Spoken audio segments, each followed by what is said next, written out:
Cipher کے بانی P T I Imran Khan اور شاہ محمود قریشی نے کچھ ڈسکلوز نہیں کیا۔ اسلام آباد ہائی کورٹ کے جسٹس میاں ابوالحسن اورنگزیب نے سائفر کیس میں ریمارکس دیے ہیں کہ ہم نے جائزہ لیا، بانی P T I Imran Khan اور شاہ محمود قریشی نے بیانات میں کچھ ڈسکلوز نہیں کیا۔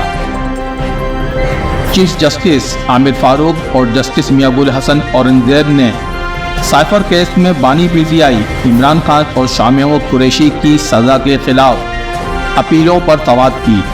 چیف جسٹس عامر فاروق نے ریمارکس دیے، ہاتھی آپ نکال چکے، دم بھی نکال دیں۔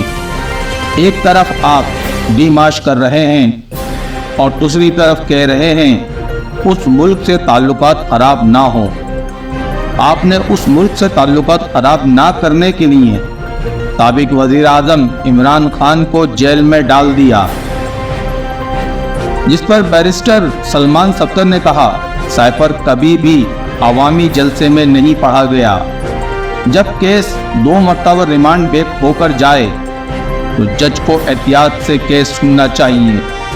شاہ محمود قریشی کے بطور ملزم بیان سے پہلے ہی فیصلہ سنا دیا گیا۔ اگر آپ کو میری بریکنگ نیوز پسند آئی ہو تو لائک اور سبسکرائب لازمی کریں تاکہ آنے والی ہر خبر آپ تک پہنچ سکے۔